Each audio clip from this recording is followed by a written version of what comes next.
com problemas técnicos aqui, mas isso é normal, isso é normal. Tá falando com a Renata Reginato.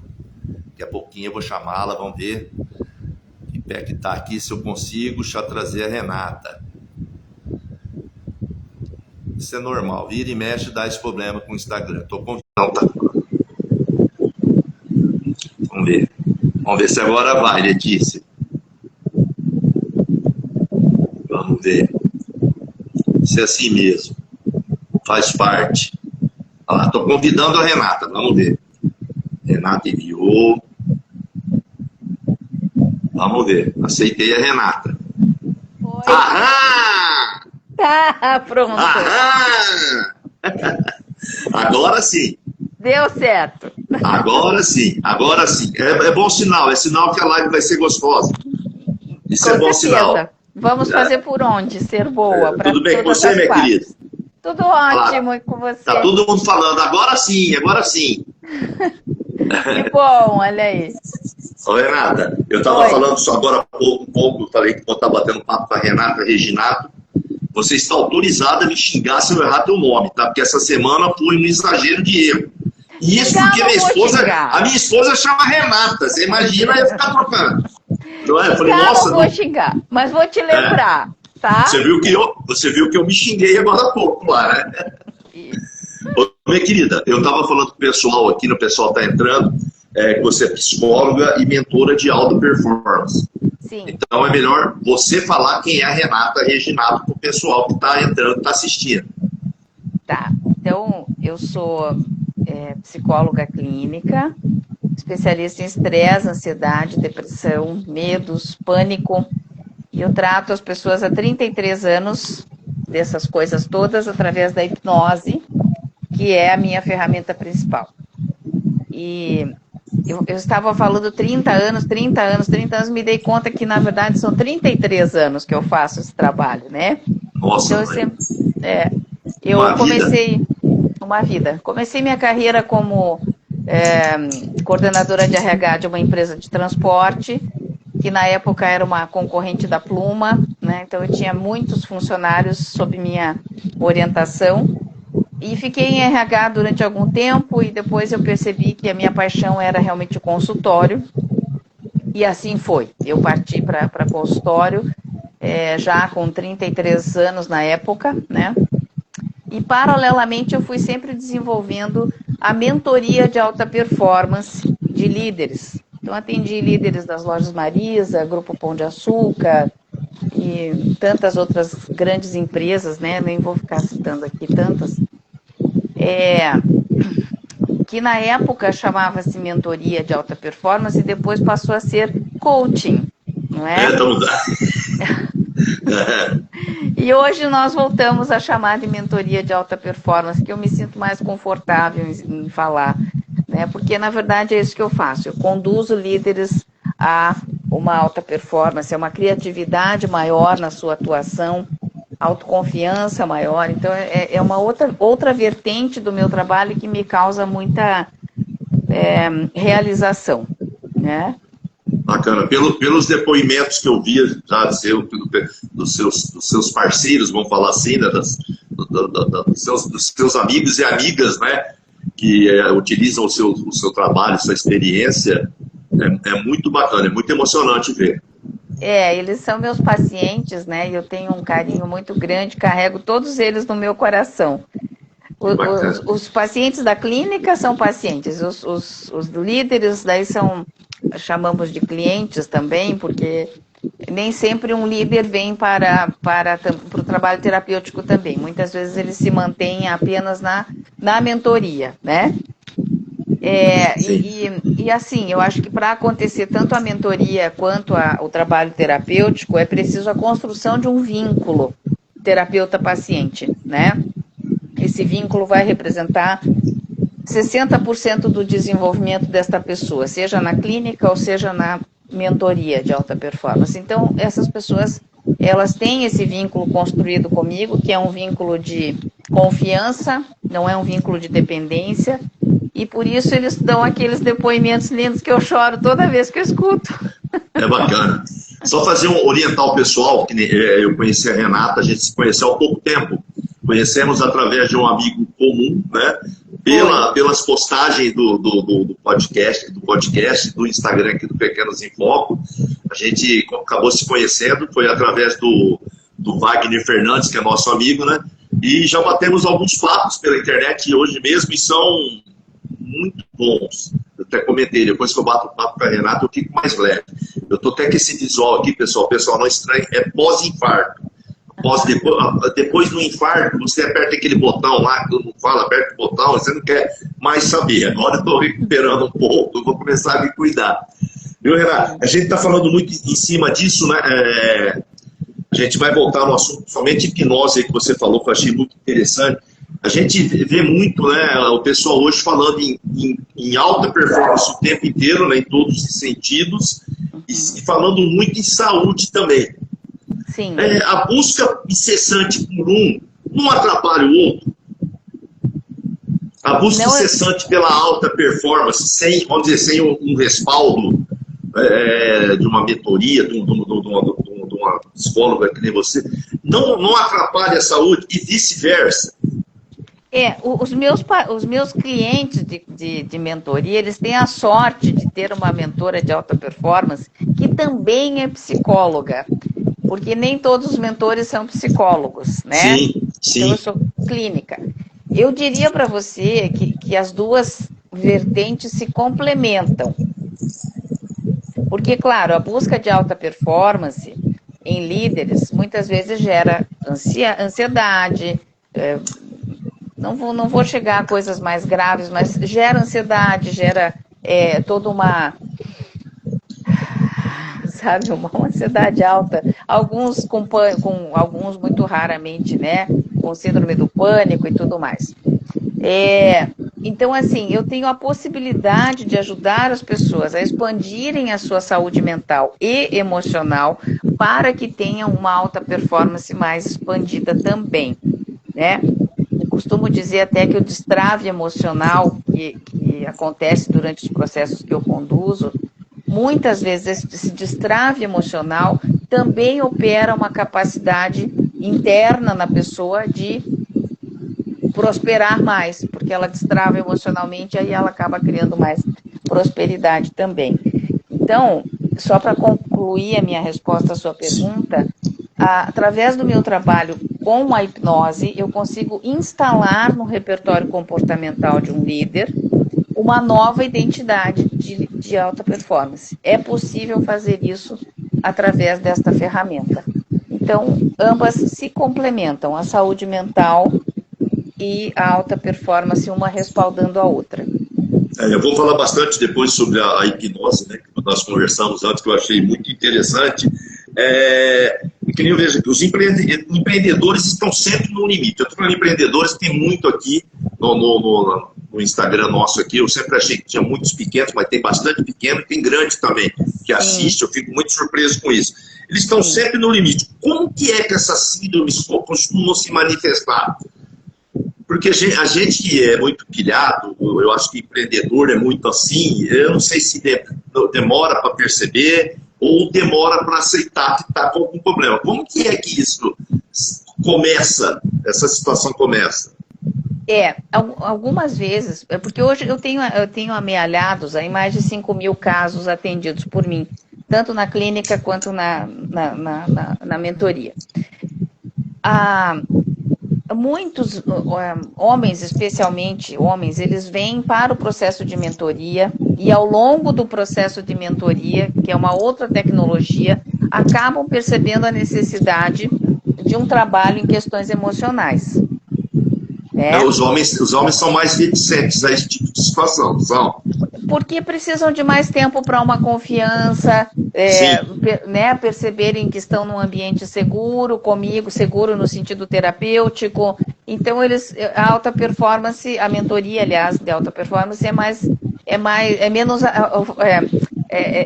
inofensiva, vamos dizer assim.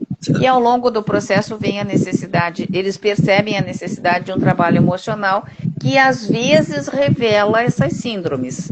Quais síndromes? Pânico, burnout, e por aí vai, né? a síndrome do pânico é uma desordem de ansiedade. Eu, quando vejo alguém com síndrome do pânico, eu recebo muitas pessoas assim, eu penso, lá vem gente boa. Por quê? A pessoa que faz o pânico geralmente é uma pessoa muito certinha, correta, super honesta, que dá conta das suas demandas, e de repente acontece algo na vida pessoal dela que faz com que ela desenvolva o pânico. Porque é uma pessoa mais fechada? Introvertida? Não é uma regra. Não necessariamente. Não, o ponto assim, básico da personalidade que pode desenvolver a síndrome do pânico é a busca por ser muito correto, muito certinho. Eu estou olhando aqui, tem até uma pergunta em cima disso que eu ia te perguntar. Há algum perfil mais suscetível à síndrome do pânico? Então, o perfil mais suscetível à síndrome do pânico são pessoas que têm traços de perfeccionismo, por exemplo. Né? Porque não se permite o erro. O perfeccionismo, ele engessa a pessoa. Então, o perfeccionista é assim, a pessoa que tem traços de perfeccionismo, ela às vezes nem tenta fazer nada, porque ela pensa, não vou fazer direito mesmo, então nem vou fazer. Me perdoe a colocação, mas eu costumo dizer aos meus pacientes que é muito perigoso ser perfeito neste plano, até porque o último foi crucificado. Né? Nós vimos o que aconteceu com o único, né? Pois é. Então, eu trabalho muito essa questão porque perfeccionismo é diferente de excelência. Sim. Né? A pessoa, o líder, o profissional, enfim, quem quer que seja, pode ter excelência, deve ter excelência, mas ela não precisa ser perfeccionista, porque o perfeccionismo engessa. E assim, a base do perfeccionismo é o medo. E as pessoas que têm medo não são criativas. Ah, é? Com certeza. Uma pessoa que tem medo, ela não vai ser criativa. Né? Interessante. Não, sim, até entendo de não se expor e tal, mas eu achei que essa pessoa com medo, ela ficaria mais introspectiva com ela, vamos falar assim, de escrever ou de desenhar, que seria o momento disso. Não, assim, na questão do empreendedorismo, não. Não, sim. Tem até um livro muito legal que chama-se O Poder dos Quietos. Que fala o Poder dos Quietos? Dos Quietos. Que fala dessa introspecção criativa que você está citando aí. Esse livro é sensacional, O Poder dos Quietos. Eu não lembro agora o autor, mas é um livro maravilhoso. Não, bacana. E essa pressão que a gente tem por resultado o tempo inteiro é um potencializador dessa síndrome, Renata? Se a pessoa estiver fragilizada, vulnerável emocionalmente, ela pode ser um detonador dessas síndromes, sim. Né? Mas aí por isso que entra a necessidade da pessoa ter o autoconhecimento, né? A verdade vos libertará, já disse o mestre, né? Então esse autoconhecimento traz para a pessoa essas verdades sobre si, e isso faz com que ela consiga gerenciar essa vulnerabilidade que é nossa, que é humana, né? E é cíclica, todos nós temos vulnerabilidades. Ela consegue gerenciar melhor essa vulnerabilidade, amenizando, vamos dizer assim, a possibilidade de ter uma síndrome de burnout, por exemplo. Porque o que acontece com a pessoa que tem o burnout? Ela está anestesiada, ela está completamente desconectada do corpo dela. Então, quando ela percebe que ela está com a síndrome de burnout, ela já está no processo de exaustão altíssimo. Percebe-se depois que a coisa já está bem complicada. Exatamente. Se a pessoa desenvolve essa capacidade de autoconhecimento, de se conectar com o próprio corpo, ela vai perceber os sintomas muito antes, e poder gerenciar muito antes também, né? Existe, vou falar assim, que nem a gente bateu um papo hoje, essa parte do empreendedor é diferente de uma pessoa com carteira assinada? Essa situação da síndrome, teoricamente a carteira assinada dá mais uma estabilidade. Nós até comentamos hoje sobre funcionários públicos, né? Como que é isso? Então, eu vou falar para você da minha experiência prática. Lógico, né? lógico.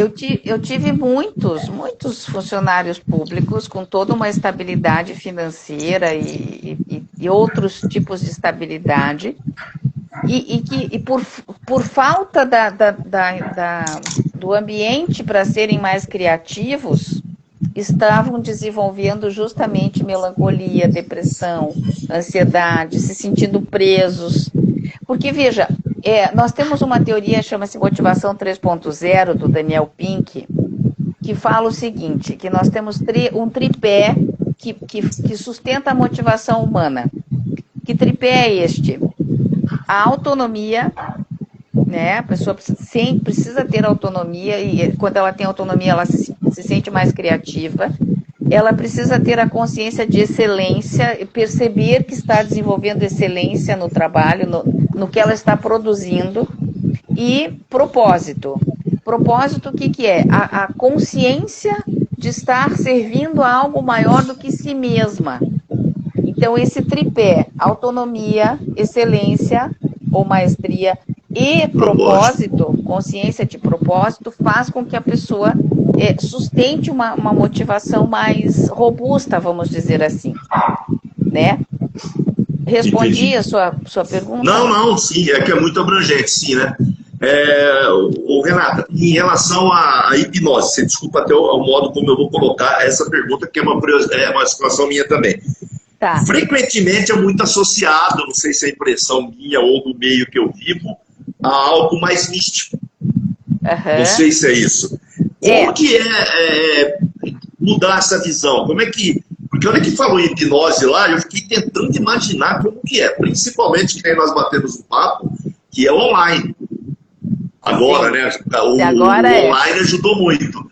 Ajudou muito. Que é isso?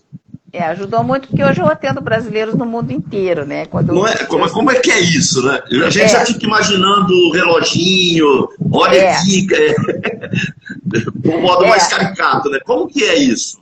Então o que acontece? Eu me formei no Instituto Milton Erickson de São Paulo, depois no Instituto de Motivação de Portugal e outras instituições. Então, são 30 anos atuando com esta ferramenta.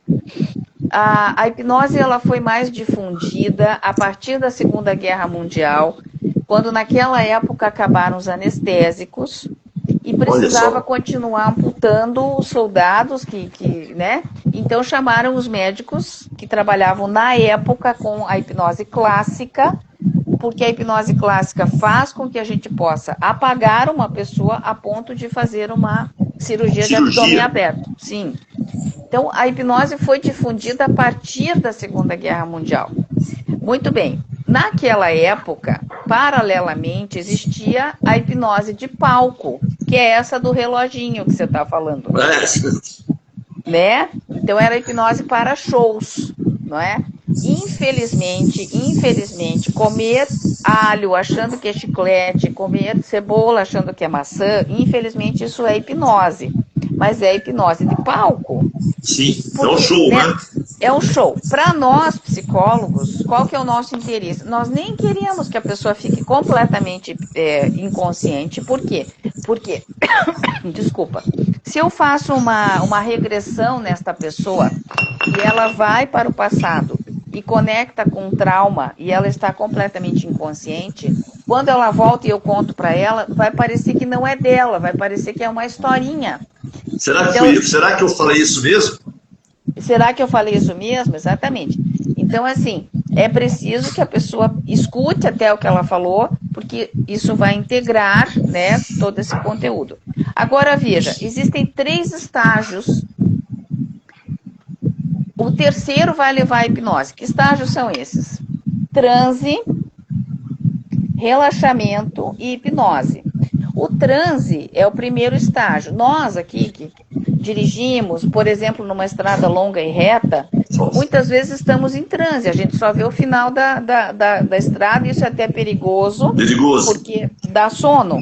Né? Às vezes a gente está lá na praia ou parece na praça. Que sai. Parece que sai. Está lá na praia, que eu vivo aqui na praia hoje, ou está lá na praça, caminhando assim, de repente o pensamento vai longe, lá no passado ou lá no futuro.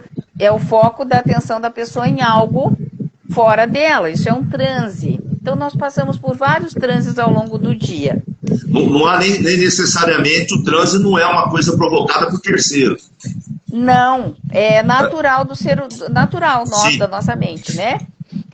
O segundo estágio é o relaxamento. Então, transe, relaxamento. O que é o relaxamento? O transe é o foco da pessoa dentro do organismo dela, né? Sim. E o terceiro, então, será a hipnose. Nesse terceiro, nós teríamos mais de 18 fenômenos. Quais fenômenos? Hipermnésia, anestesia, que é o que os médicos da Segunda Guerra Mundial usavam, os dentistas também usam. Sim. Anestesia, regressão de idade, né, que a pessoa volta mesmo no passado, se sente uma criança, sai engateando pelo meu consultório. Já tive gente que saiu engateando no meu consultório, não me Olha reconhece, porque eu não estava lá no passado. Ah, né? verdade, sim, sim. Aí, hipermnésia, que é lembrar de vários fatos assim traumáticos muito rapidamente, escrita automática e por aí vai. São mais de 18 fenômenos. Então, como é que a gente faz? A gente começa hipnotizando a pessoa pelo transe, do transe ela vai para o relaxamento e do relaxamento ela vai para a hipnose, que aí eu posso conseguir qualquer fenômeno a partir desse terceiro estágio. Mas o controle sempre está na mão da pessoa, ela sabe o que está acontecendo. Claro que ela precisa se sentir segura, né, no ambiente, segura comigo, para poder. Por isso que eu não hipnotizo ninguém numa terceira sessão. Os meus pacientes já sabem que quando vierem, ficarão comigo pelo menos 5 meses. Né? Especialmente os novos. Os novos, então... Até para criar o vínculo que você falou lá dos 60%, né? Sim, é descabido para mim, na minha percepção, na minha experiência, com 5 mil pessoas hipnotizadas, é descabido hipnotizar alguém numa terceira ou quarta sessão. É forçar uma situação? Para mim porque o nosso objetivo é terapêutico, não é show, né? Até, claro, hoje eu tenho bastante experiência de vida, inclusive, mas quando eu me formei, às vezes ia numa festa, numa coisa, as pessoas diziam, hipnotiza aí pra gente ver. A gente nem entra nesse tipo de possibilidade, porque o nosso objetivo é muito sagrado, eu diria para você. É sacro. Sacro no sentido de desenvolver nessa pessoa um comportamento mais adaptado. Agora eu vou falar uma coisa engraçada. Eu estudei na Federal do Paraná, né, há 30 anos atrás. Olha, eu vou te ensinar um truque. Vou ensinar um truque. Eu, Wagner, que é seu amigo também, a gente nunca fala, há muitos anos, nós somos amigos de muitos anos, eu fiz faculdade há muitos anos. Nós falamos assim que nós somos amigos de poucas décadas. Soa diferente. Pois é, mas acontece que há 30 anos atrás, lá na Federal do Paraná, a gente estudava anatomia num cadáver. Foi assim que eu estudei, né? Nossa, estudava no cadáver, 3 anos de anatomia, muito bem. Quando eu fui fazer outros cursos fora, né, de hipnose, nós hipnotizávamos as pessoas e colocávamos eletrodos na cabeça dela para ver o transe acontecendo ali na ressonância magnética funcional ou na tomografia.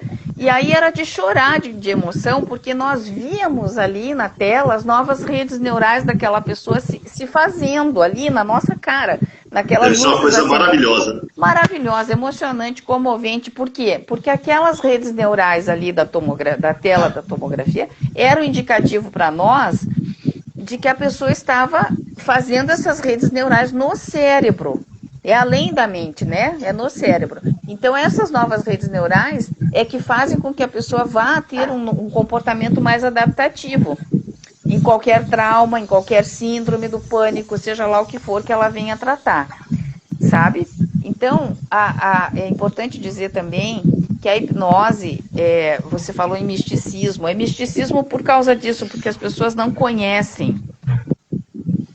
E tudo que é desconhecido gera medo. Por isso que a pessoa precisa conversar comigo, sabe, perceber aonde é que eu me formei, o que eu já fiz para poder compreender.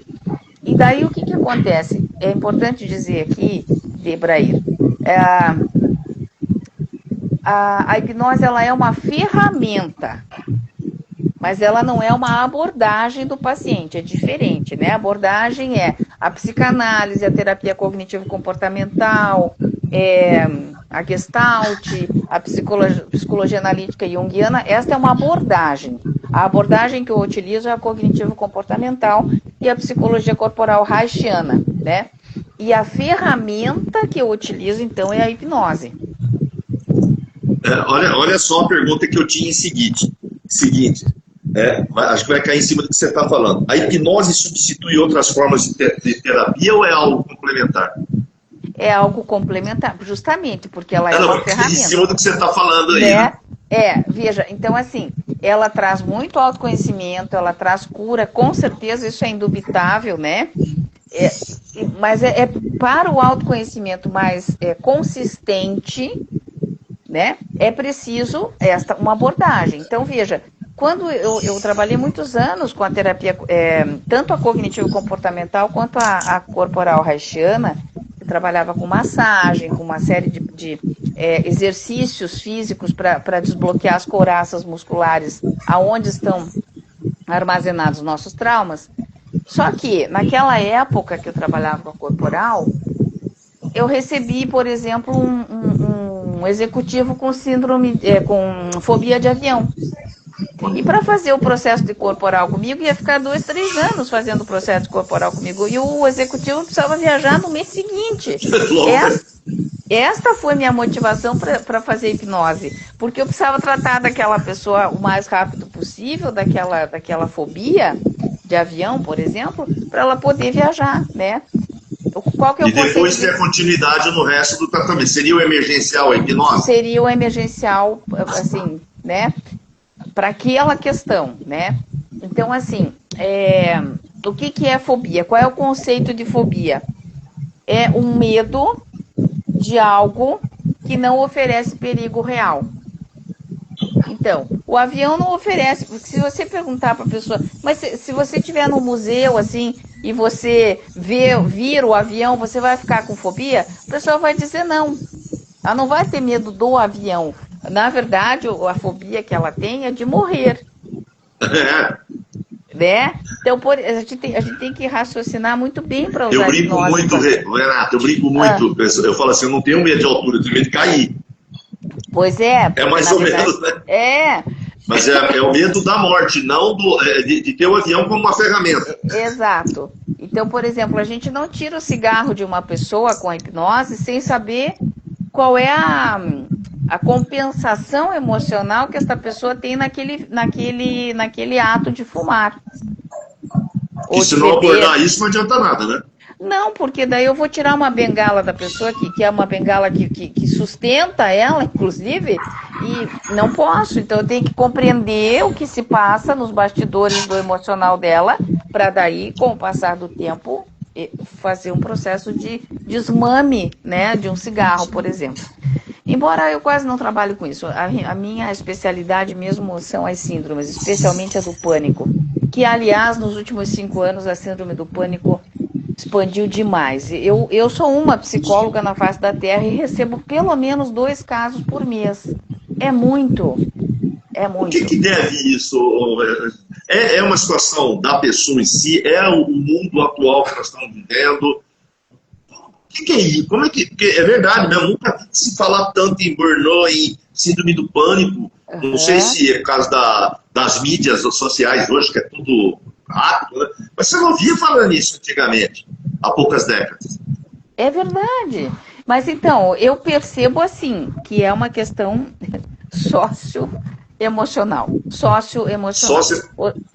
Ou seja, a pessoa, nos últimos 5 anos, tudo tem sido... É um luxo a gente ter tempo para sentar num sofá, tomar um chá, ler um livro, né? Porque as pessoas estão até os 42 anos é um frenesi da vida, né? De lutar para fazer, tornam-se fazedores. Além disso, nós temos um mundo virtual, né? que está desconectando cada vez mais as pessoas do seu próprio corpo, da sua linguagem corporal, da sua essência que está no corpo. Então as pessoas estão ficando cada vez mais dispersas. Eu costumo até, eu falei, acho que ontem para você, que a necessidade e importância das pessoas escreverem eu ia te com a mão. Falei que eu perguntei da ansiedade. Nós conversamos, batemos um papo, você até falou isso aí, né? O transtorno de déficit de atenção. Exato. Você falou sobre isso. Porque a pessoa não escreve mais, né? Ela só digita ou ela só usa a tela com os dedinhos. E aí isso vai desenvolvendo ainda mais, para quem tem déficit de atenção e não escreve com a mãozinha, ela piora o déficit de atenção dela. Existe um livro, chama-se Bullet Journal, o livro, que é daquele de um rapaz que era... Qual que é o nome? Desculpa, qual que é o nome? Bullet Journal. Ele é profissional de TI e tinha déficit de atenção. Então, ele não estava conseguindo se engajar com a equipe da empresa onde ele estava, porque ele só digitava, ele não estava nem aí, jovem, né? Não estava pensando em escrever. Aí ele começou justamente a escrever tudo, num caderno, tudo. Começou a escrever e percebeu que o déficit de atenção dele diminuiu, e ele começou a se engajar mais com a equipe, né? E aí, então, a partir desse engajamento e dessa diminuição do déficit de atenção dele, ele escreveu esta metodologia que chama-se Bullet Journal. Então, assim, ó, essa vivência no mundo online, no mundo digital, está deixando as pessoas cada vez mais dispersas e desconectadas do seu corpo físico. Aí, eu vou só complementar com uma pesquisa que é muito importante, que é assim, nós temos dois lobos aqui, o lobo pré-frontal direito e o lobo pré-frontal esquerdo. No lobo pré-frontal direito, nós temos a sede da tristeza, da melancolia, do lado estresse, direito, né? Do lado direito. E no lobo pré-frontal esquerdo, nós temos a sede da felicidade, do bem-estar, né, da autorrealização. Essa é uma pesquisa que foi feita em Madison, na Universidade de Wisconsin. Então, para encurtar a história, foram medidas as ondas cerebrais de pessoas que meditam, que praticam mindfulness, e elas conseguiam, então, transferir as ondas cerebrais da tristeza, melancolia, estresse, falta de atenção, para o outro lobo aqui, que é o de concentração, alegria. A meditação faz isso. A meditação faz isso. E não precisa ficar 40 minutos lá, que se puder vai ser ótimo, mas não precisa. Fica 15 minutos por dia e, é claro, isso é um cultivo interno, não é um ato, assim, é um processo, né? Que a pessoa vai criando novas redes neurais aqui nessa parte. Né? É o início. E isso vai fazendo com que ela se concentre mais nas coisas, vai fazendo com que ela ancore um pouco mais no sinestésico, que são as sensações corporais, né? E isso vai fazendo com que ela se torne uma pessoa mais satisfeita, eu vou usar esta palavra, mais satisfeita, porque ela está ancorada no que é real, no que é verdadeiro. Nós temos um corpo, a gente vive dentro desse corpo, nós somos seres infinitos, mas estamos vivendo dentro deste corpo, e estamos nos desconectando desse corpo por conta de toda essa vida online, vamos dizer assim, essa vida virtual que nós vivemos. E isso está trazendo infelicidade para as pessoas.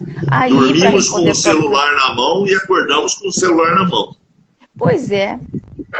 Eu nem vou entrar no mérito da influência das ondas do celular no cérebro. Sim. Nem vou entrar. Porque aí a gente vai ficar aqui. Mas tem gente que dorme com o celular embaixo do travesseiro e aquelas ondas estão lá afetando o cérebro. Sabe? E a conta um dia chega. A conta um dia chega. Exatamente. Ô, Renata, há algum tipo de contraindicação para o uso da hipnose? Está ouvindo barulho? Tô. Estavam tudo do meu lado, estavam tudo quietinho do lado aqui agora. Agora correram. Vai ver que eles sentiram o cheiro dos meus gatos. Ah, vai ver. Olha, Pessoal, a Renata, ela tem baleia no quintal da casa dela. Não é que nem nós, pobres mortais aqui, que temos gato vira-lata, cachorro vira-lata. Ela abre a janela, ela vê as baleias lá. É outro padrão, né? Coisa mais linda, as baleias com os filhotes. Elas vêm nessa época e ficam até setembro aqui. São lindas. É de chorar. Deve ser lindo, maravilhoso.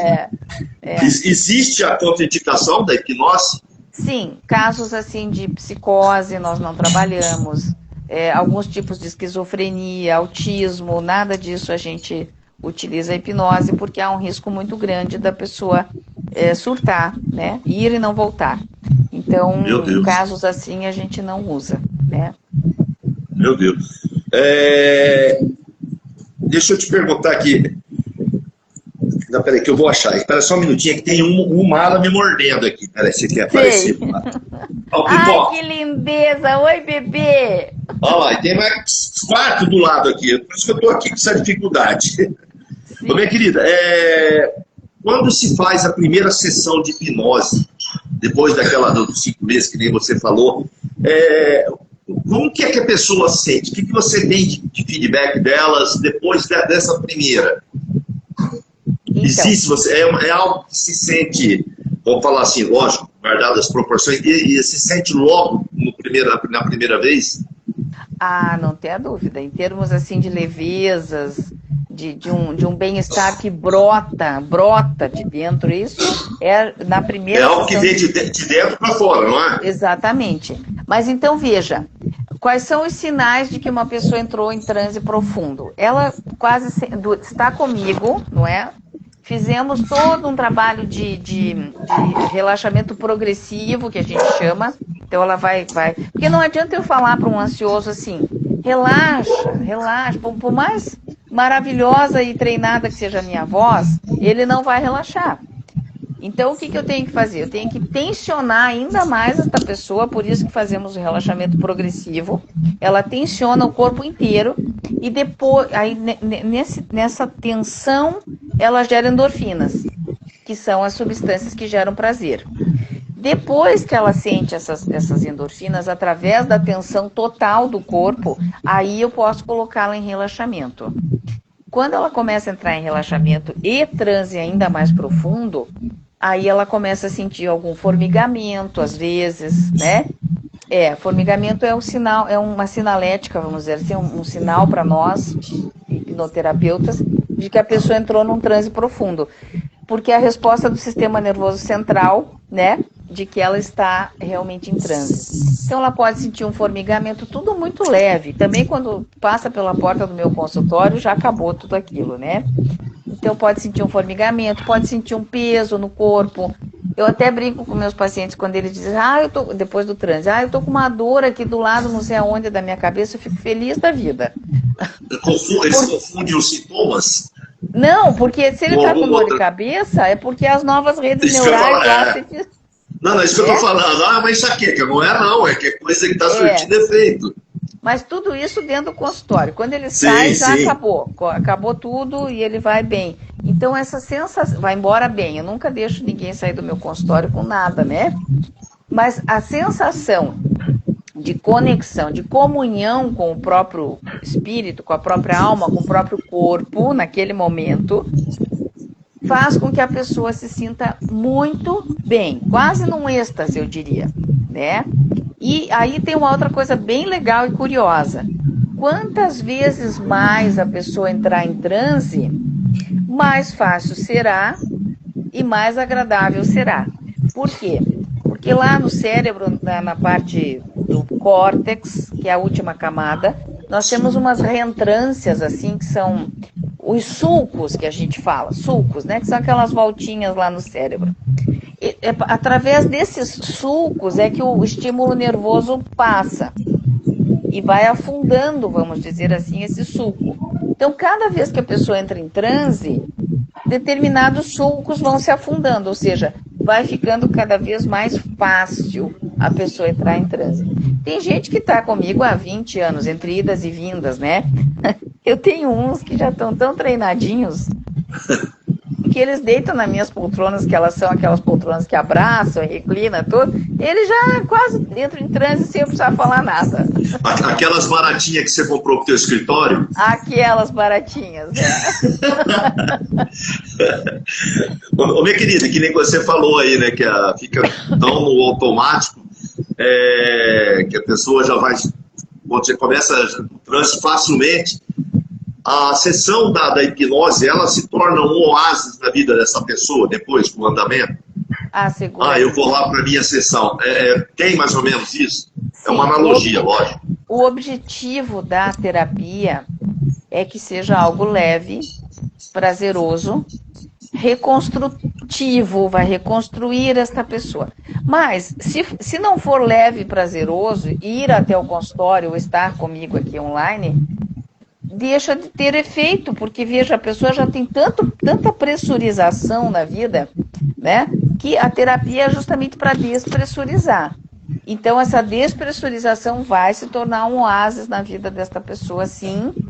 E depois ela aprende sozinha também a relaxar, sabe? Então, às vezes ela está na casa dela e ela acaba conectando tudo aquilo que ela já viveu no consultório comigo e acaba fazendo o processo de relaxamento sozinha. Só não terá a minha voz, a minha programação, né, mental. Porque, veja, olha que bárbaro que é. Eu sou apaixonada pela hipnose, mas olha que bárbaro que é isso. O ar é o único elemento que pode entrar em qualquer recôndito do nosso corpo. Você já pensou nisso? O ar é o único elemento. A água não pode, o fogo não pode, mas o ar pode. Então, quando a pessoa está em transe comigo, ela está respirando profundamente, ou seja, aquela respiração automática e natural, a própria respiração vai fazendo com que ela vá criando esse estado de bem-estar, de conforto, de aconchego dentro dela, sabe? E aí, claro, outra vez, porque como é que funciona a hipnose? A hipnose é uma forma de comunicação indireta. Então, eu estou usando palavras que vão fazer uma semeadura na mente daquela pessoa que vai reverberar por semanas, por meses. Então, a gente nunca fala diretamente, assim, por isso que o paciente não percebe. Eu tenho um que está comigo, ele hoje tem 43 anos, mas está comigo desde os 33. Aí, ele é um alto executivo aí de finanças. Aí ele virou para mim e falou assim, ele roía as unhas até o sabugo, assim, né? Pois é, doutor, eu roo as unhas desde que eu era pequeno. Nem adianta mexer nisso, que eu vou roer as unhas pro resto da vida. Falei, então tá bom. Aí um dia ele entrou num transe para trabalhar outra coisa e eu aproveitei e usei o transe para trabalhar a coisa da unha. Passados lá uns 3 meses, ele veio bem feliz me mostrar que ele tinha ido no salão fazer as unhas, o pé, da mão. Todo orgulhoso. Mas ele não sabe que eu trabalhei isso em hipnose, e ele nunca vai saber, né? E assim, ele tá... Porque é muito fácil trabalhar isso, né? Muito fácil. Então, assim, eu diria para você que a hipnose, ela está para a psicologia ou para a terapia, como a cirurgia está para a medicina. Nesse patamar. Nesse patamar, porque a hipnose na psicoterapia ela é uma intervenção assim, muito fina, né, muito focada, muito específica para um tratamento muito sofisticado, vamos dizer assim. É como uma cirurgia na medicina, né? Então é tudo muito direcionado com muita consciência do que está sendo feito. Bacana. Renata, tem um mundaréu de perguntas aqui e a gente tem um certo tempo aqui. Eu sou cara de pau, vou te chamar depois de novo, porque pelo que eu conheço, vai vir um monte de perguntas depois, aí eu vou estar te passando. Claro, tá ótimo. A hipnose, ela atua muito, tem uma atuação, como é que eu posso falar assim, os sabotadores, ajuda muito as pessoas que auto se sabotam, pessoas que se boicotam. Como que é o trabalho da hipnose com esse tipo de pessoas? Então, veja... Até em relação ao executivo, eu falo. Quando eu falo isso, na tua experiência, tá? Então, o que acontece, né? Nós precisamos, num caso como esse, de auto-boicote... Né? Procrastinação. procrastinação, tudo isso, é necessário que se trabalhe primeiro a elevação da autoestima desta pessoa. Ou seja, ela possivelmente terá, não tô afirmando, mas possivelmente terá uma autoestima rebaixada, né? E por isso precisa do autoconhecimento para elevar essa autoestima, né? Para que ela consiga se perceber merecedora, porque ela procrastina e ela se auto-boicota, por quê? Porque ela não se sente merecedora. E não é uma coisa consciente, eu não me sinto merecedora. Não, é inconsciente. Sim. São traumas que estão lá junto com os macaquinhos do sótão, que eu falo, que é a nossa mente inconsciente, às vezes desde o útero. Né? Porque no útero a gente é só sensação. Ai, gato, oi, gato. E o tal do home office, né? É o tempo todo tomando minha água. Desculpa, viu, Renata? Eu tô com 4 aqui deitados aqui. Não, mas meus ficam lá em cima aqui. Não vou mexer neles porque eles estão dormindo. Não, imagina. Então, assim, é possível sim trabalhar essa questão do auto-boicote de uma pessoa, mas é o que eu te disse, não é um ato, é um processo. Sim. Não vou lá na Renata e a gente resolve isso. Isso sim. Tem pela tua experiência, esse processo tem alta? Tem alta, com certeza tem alta. Eu quase não dou alta para os meus pacientes, por quê? Porque eu fui percebendo ao longo dos anos que alguns se sentem excluídos quando eu dou alta. Então eu já falo, né, quando você perceber que você está bem, que você está fortalecido nas suas próprias pernas, mas veja, então o que acontece? A pessoa contrata comigo um trabalho de 5 meses, ou 3 meses, ou 10 meses. 10 eu quase não estou trabalhando mais, são 5 meses. Em 5 meses eu posso fazer muita coisa através da hipnose. Por quê? Porque ela me dá essa possibilidade de abreviar o processo terapêutico de uma pessoa. Eu não tenho tempo de ficar 10 anos com uma pessoa, e a pessoa não tem tempo de ficar 10 anos comigo. Não é um processo de análise, né? Não é análise, não é. Eu faço intervenções precisas, que é a cirurgia que eu te falei. São intervenções precisas para que a pessoa possa ter comportamentos mais adaptados na sua própria vida e criar uma vida com mais leveza, com mais foco, com mais resultados. Eu trabalho com foco em resultados para que a pessoa obtenha mais resultados na vida dela, né?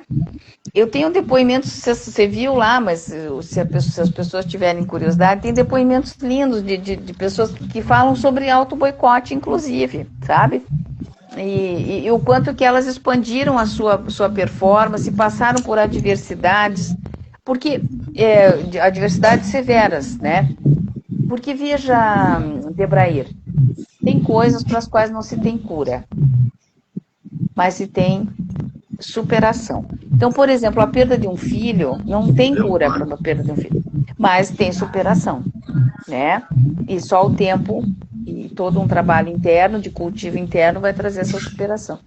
Então, eu diria para você, só para concluir esta resposta,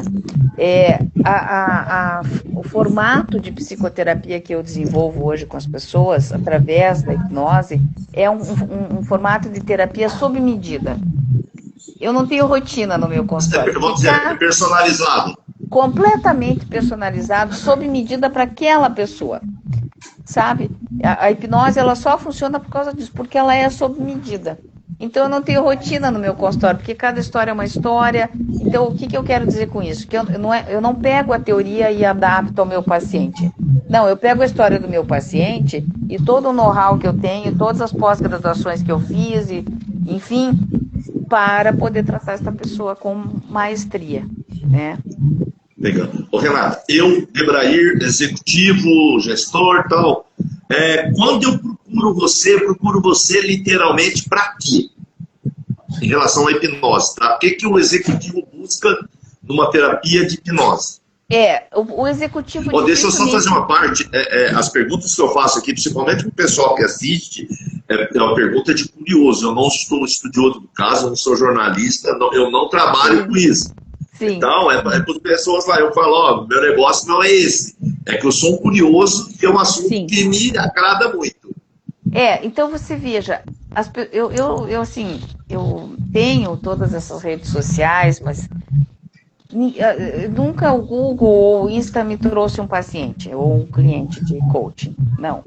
Porque um vai indicando o outro. Então, assim, dificilmente um executivo de alto staff irá me procurar para um trabalho de hipnose. Não. Ele vem para o desenvolvimento da mentoria de alta performance, ou ele vem para um programa de gerenciamento do estresse, ou para um programa de gerenciamento da ansiedade, né? Ou, muitas vezes, vem para o desenvolvimento da mentoria de alta performance e, ao longo do processo, percebe a necessidade de gerenciar o seu próprio estresse e rever questões emocionais. Então, aí, ao longo do processo, ele fica sabendo que existe uma ferramenta chamada hipnose. Entendi. Mas ele não vai me achar lá no Google ou nas minhas entrevistas em TV, que já dei tantas, só por causa desse processo. Até porque eu não atendo curiosos. Se a pessoa vem para só... dificilmente alguém virá só para, né, uma coisa assim. Dificilmente, nunca tive alguém... É aquele bate-papo numa reunião de executivo que sai um assunto lá, cara, eu tenho a pessoa certa para você.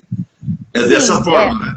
É uma indicação. Mais ou menos, lógico. É uma indicação que, ao longo do processo, me dá a condição de usar também a hipnose, porque aí eu uso tantas coisas, tantas abordagens, né? E depois de 33 anos de atuação, Debraí, eu posso dizer, e 6 pós-graduações, eu posso dizer para você, sim, que eu tenho hoje um processo de psicoterapia ou de mentoria, assim, que eu desenvolvi. Eu desenvolvi esse processo, porque é muito tempo, né? Trabalhando, realizando, fazendo. Então, eu desenvolvi uma metodologia própria, eu te diria. Renata, o que é a alta performance? Eu falo no sentido que ignorante, tá? Ou muitas vezes o que é para mim não é para o outro, né? É claro, então, mas muitas, de uma maneira geral, o que é a alta performance? Alta performance. Então, veja, é um trabalho com foco em resultados, porque no meio corporativo, a linguagem usual é esta, foco em resultados. Então, você, né, me traz resultados e eu empresa, eu meio corporativo, te pago o teu salário. Então, alta performance é o foco em resultados. É a capacidade dessa pessoa de realizar o seu trabalho com maestria, com excelência, né? Então, veja, nós podemos desenvolver num executivo mais de 22 competências. E quais são um executivo que já tem uma mundaréu de competência consegue mais 22? Sim, consegue. Ou expandir as que ele já tem. Sim, potencializar, né? Tomada de decisão, gestão de conflitos, inteligência emocional, capacidade de planejamento, resiliência. Só citei 5, são mais de 22. Porque quando eu comecei a trabalhar que eu era Master Coach já em 2000, que não se falava em coaching no Brasil, eu era Master lá atrás, nós tínhamos uma teoria que era assim, que o conceito de competência era o chá. O que é o chá? É um conjunto de conhecimentos, habilidades e atitudes, né? Esse é o conceito de competência. Muito bem. Hoje, em 2025, eu digo para você que não é mais chá, é chave. Por quê? É um conjunto de conhecimentos, a competência é um conjunto de conhecimentos, um conjunto de habilidades, um conjunto de atitudes, um conjunto de valores e de capacidade de entrega de resultados. Né? Então, a alta performance é a expansão de todas essas competências aliada a esse cultivo interno de uma pessoa, de um executivo. Porque, veja, a alta performance, 20% dela são os títulos, as pós-graduações, os MBA que a pessoa tem. 20% é isso. E os outros 80% são essas competências que eu te falei, que são do repertório comportamental de uma pessoa, sabe? Porque se ela não tiver esse cultivo interno que dá a ela uma calma diferenciada, que dá a ela uma capacidade de presença diferenciada, ela não vai conseguir engajar a equipe para que a equipe produza resultados. Eu faço uma pergunta sempre, no podcast, né, que eu falo com gestores, que eu pergunto para eles, quem motiva o motivador? No caso deles, né? Quem é que te motiva? Você é o último lá em cima, é o topo da pirâmide. Quem é que te motiva? Sai mais ou menos em cima disso, né? Dele ter esse preparo dessas capacidades que você falou, para estar liderando uma equipe, não é? Olha, eu costumo pensar e dizer que a motivação é uma chavezinha que só se abre por dentro. Sabe? A motivação é uma chavezinha que só se abre por dentro. Então, como não tem essa coisa de eu motivar uma pessoa. Não, eu posso, através da minha performance, inspirar uma pessoa a se motivar. Que é a liderança inspiradora que a gente tanto fala, né? Aí você pergunta, quem que motiva o motivador? Pois é, eu gosto da imagem de que toda escada se limpa de cima para baixo. Não tem como a gente limpar uma escada de baixo para cima, não é? Então, a gente limpa a escada de cima para baixo. Você vai então, limpando assim, e vai sujando, não adianta nada. Então assim, quando eu falo em desenvolvimento de lideranças, eu sempre penso no alto staff e assim sucessivamente. Agora, quem está lá no alto staff e precisa desta motivação, que é uma chavezinha que só abre por dentro, este de alta performance e de alto staff precisa, mais do que ninguém, destas técnicas de autocultivo interno. Com a mentoria de alta performance, atrelado à hipnose também, ocorre uma reprogramação dessa pessoa? Mental? Uma reprogramação, isso. Seguramente, mas é uma reprogramação mental saudável, né? Porque o nosso foco é em saúde mental e emocional. Com certeza vai haver uma reprogramação mental. Como é que essa pessoa percebe isso? Ela percebe nitidamente ou a coisa vai fluir que a hora que ela vê já foi? Ela percebe nos resultados que ela começa a obter que ela não tinha antes. Então, por exemplo, eu atendi uma pessoa em Curitiba que viu não era outdoor, era um painel digital tinha 10 metros de altura. E viu lá, hipnose para gerenciamento do estresse, ansiedade e depressão. Esta pessoa tinha síndrome do pânico, foi em 2020 isso. E nós levamos 3 anos, naquele caso levamos 3 anos para desenvolver toda uma estratégia, né, desta pessoa lidar com as suas crises, mas chegou uma hora que ela já tinha tantas redes neurais desenvolvidas ao longo desse tempo, que quando a crise vinha, é como se eu tenho uma poltrona aqui na minha frente, ela olhasse para a crise e dissesse, bom dia, crise. E aí aquilo perdia força e não tinha mais crise. Entendi. Sabe? Porque a ideia é esta, é que as crises, né, os comportamentos desadaptados, nós vamos nos relacionando com isso até que ele fique muito menor do que nós mesmos. Então ele perde a força. Porque vamos usar uma metáfora, eu tenho uma angústia. Aí eu aprendo a olhar para a angústia e dizer, bom dia, angústia. Ela vai perdendo a força, não vai ter mais, né? Ou seja, é como que nós integramos as nossas luzes e as nossas sombras, porque todos nós temos luzes e sombras na nossa personalidade, né? Vamos integrando tudo isso e essas sombras vão perdendo a força. Porque o que é a sombra na nossa personalidade? É tudo que a gente enfia embaixo do tapete para sermos aceitos por essa sociedade nociva que nós vivemos, insana, né? Então, eu vou enfiando embaixo do tapete os medos, né? As ansiedades, E aí, quando a pessoa não lida bem com a própria sombra, porque ela tem medo de ser descoberto, vamos dizer assim, né? Eu me sinto, já escutei esta frase, eu me sinto um engodo, Renata. A qualquer momento vão descobrir que eu não sou tudo isso. É terrível isso, né?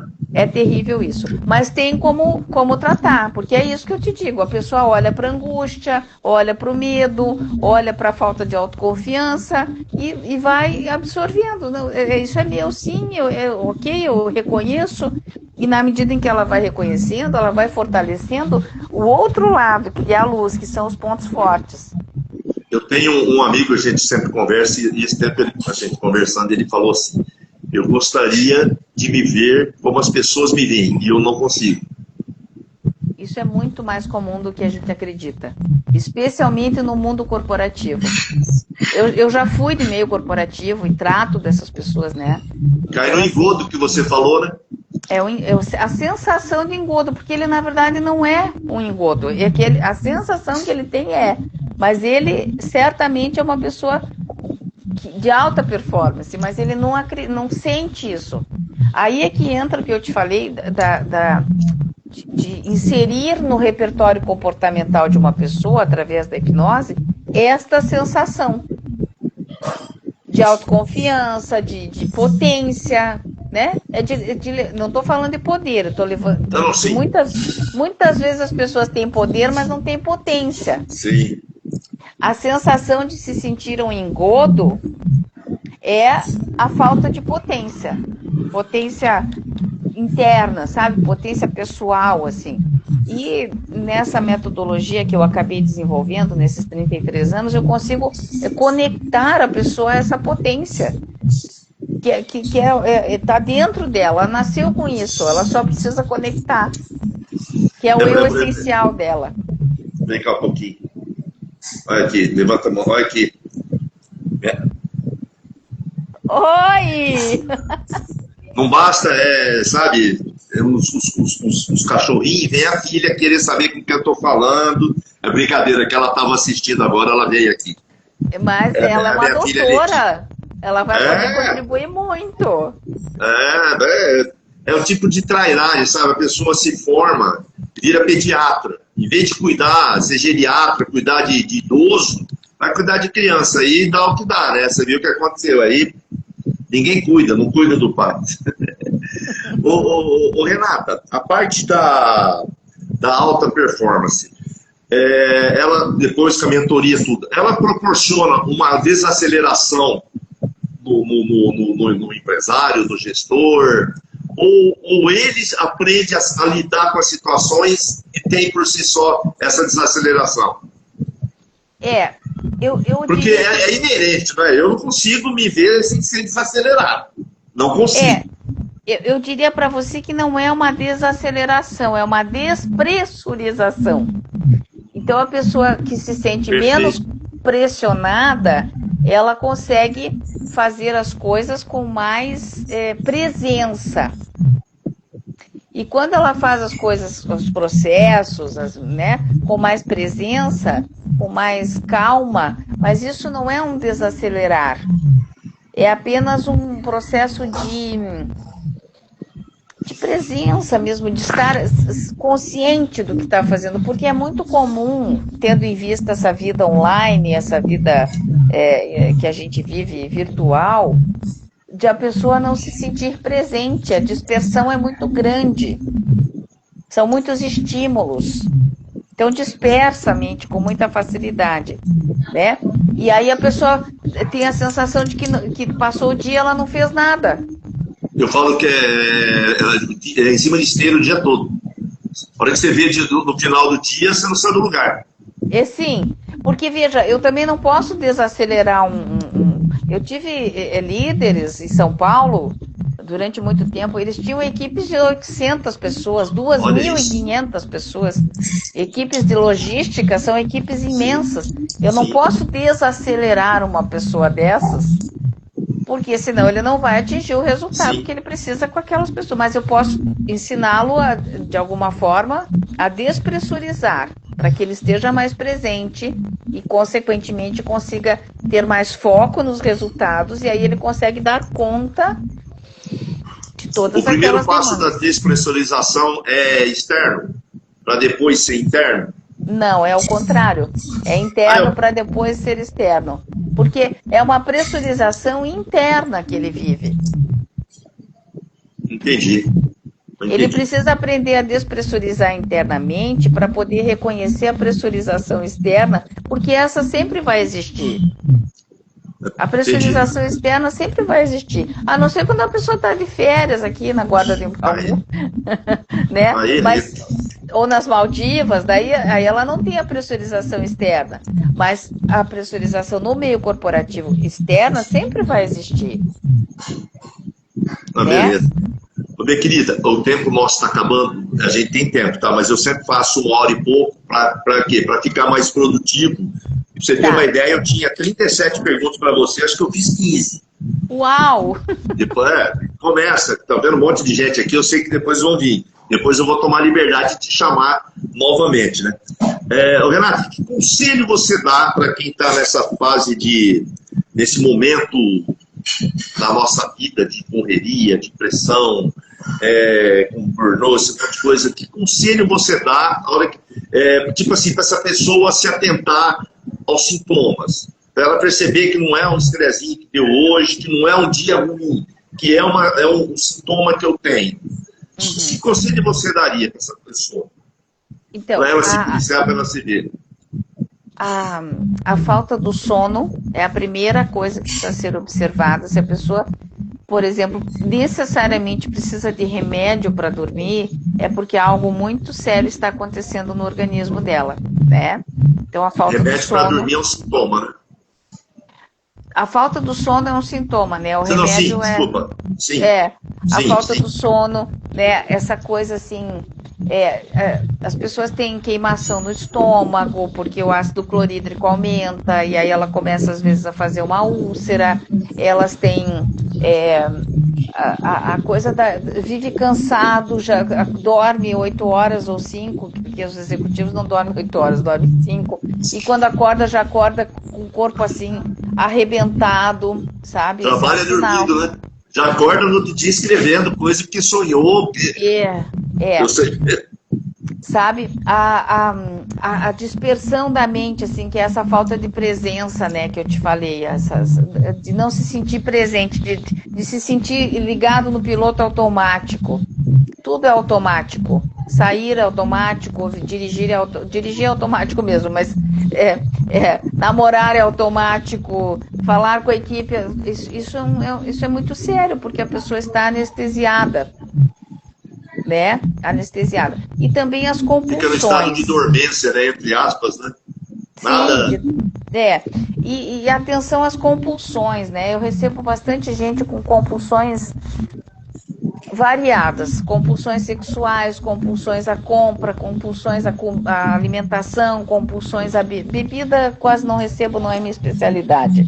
Mas ficar atento às compulsões, porque as compulsões são um sinal de uma necessidade ou de uma fome, vamos dizer assim, uma fome emocional, de uma compensação, de uma autoindulgência, sabe? Então, por exemplo, a pessoa tem uma vida completamente fragmentada no meio corporativo, e aí ela sai na sexta-feira e ela diz, agora eu estou livre, então agora eu posso beber, eu posso comer, eu posso, sei lá. Ela vai se anestesiar com alguma coisa. Eu brinco muito, eu já vi isso na internet, né? Aquilo lá, quando você vibra mais, quando chega uma sexta-feira à tarde do que uma segunda-feira cedo, tem coisa errada na tua vida profissional. Sim, porque na verdade a vida é efervescente, né? Se a gente parar para pensar, a vida é efervescente. Já tomou vitamina C? Que eu lembro, não. Então, se a gente pegar um comprimido de vitamina C e colocar no copo, faz... eu lembro deles. Nossa, não vou nem lembrar da idade. Olha, vinha nos frasquinhos metálicos. Isso. Meu pai me contou. Teu pai te contou. Meu pai me contou. A vida é a mesma coisa, a vida é efervescente, a vida é muito rápida aqui neste plano. Então, nós temos tempo, ou se não temos, precisamos aprender a criar um tempo bom para tudo. a sexta-feira é boa, o sábado é bom, a segunda também é boa, mas ou a terça, ou a quinta, não importa, porque o tempo é uma ilusão. Eu sei que Cada dia tem sua beleza. Nós vivemos dentro de um calendário gregoriano, ok, né? Mas, assim, como encontrar esse encantamento, independente se é sexta, se é sábado, se é segunda, se é domingo. Uma das formas que eu vejo é cultivar a presença, capacidade de presença, de estar presente no que quer que seja que está fazendo. Está lavando a louça, está presente. Literalmente, né? Não é só... Literalmente, porque é essa capacidade de presença que pede um cultivo interno, diário, que vai fazer com que a vida tenha mais encantamento, senão a vida fica muito, muito chata mesmo. Porque, veja, depois dos 40, a gente percebe que a gente está mais próximo do fim do que do começo, certo? Isso não é trágico, aliás, isso é sensacional. Porque, assim, se nós estamos melhor. mais presente, mais presença, porque vai acabar. Pode viver 100 anos, mas vai acabar. E aí isso é a única certeza, né? Isso faz com que a gente esteja mais pronto, se temos essa consciência, estamos mais prontos para estar presentes. Porque nós não somos educados para estar presentes, nós somos educados justamente pelo contrário, para o contrário. Sabe? Dispersão, pão e circo, vamos lá, pão e circo, né? Perfeito. Nós somos educados para isso. Então, vamos ficando até meio esquisitos quando passamos a cultivar o interno, porque não é o usual, não é o comum. E todo mundo sente, né? Nossa, tá mudado. Não tem isso. Tem. E eu diria para você mais uma coisa para concluir essa resposta. Vamos imaginar que a vida seja composta por duas torneiras. Esta aqui é a torneira do prazer e esta é a torneira da dor. Quando nós sentimos dor, nós fechamos esta torneira. Não queremos sentir dor, só que nós não lembramos que quando fechamos a torneira da dor, imediatamente fechamos a torneira do prazer. E aí a pessoa não sente mais nem dor, nem prazer, mais nada. Qual que é a saída? É como se nós precisássemos ter uma terceira torneira aqui, que seria a torneira da consciência.